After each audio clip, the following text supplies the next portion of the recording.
Hello everyone, আসসালামু আলাইকুম। কেমন আছেন সবাই? চলে আসলাম নতুন আরও একটি ভিডিও নিয়ে। আজ তৈরি করে দেখাবো লিচি ডিংস। সবাই তো আমরা সাধারণত লিচি এমনিতেই খেয়ে থাকি, আজ একটু অন্যভাবে খাবো, তাই ভাবলাম আপনাদের সাথে ভিডিওটি শেয়ার করি। প্রথমে আমি খোসাগুলো ছাড়িয়ে নিয়েছি, তারপরে এক এক করে সবগুলোর বিচি আমি বের করে নেব।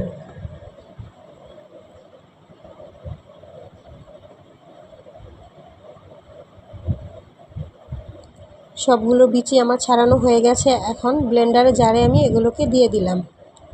তারপর এখানে আমি দিব 2 টেবিল চামচ চিনি।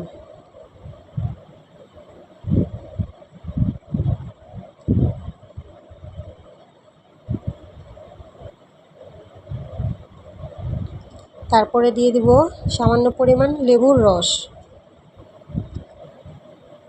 হাফ গ্লাসের মতো পানি দিয়ে দিলাম। ঢাকনাটা লাগিয়ে আমি 30 সেকেন্ডের মতো ব্লেন্ড করে নিব।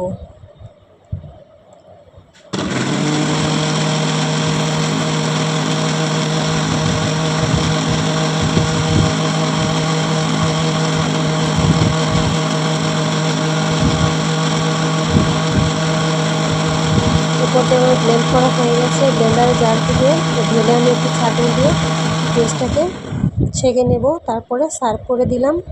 উপরে কিছু বরফ কুচি দিয়ে খেতে পারেন, যদি আমার ছেলে খাবে তো এজন্য আমি বরফটা ব্যবহার করিনি। অবশ্যই বাসায় ট্রাই করবেন, অনেক অনেক মজা, একদম দোকানের থেকেও অনেক বেশি মজা। ভালো থাকবেন, আজ এই পর্যন্ত, আল্লাহ হাফেজ।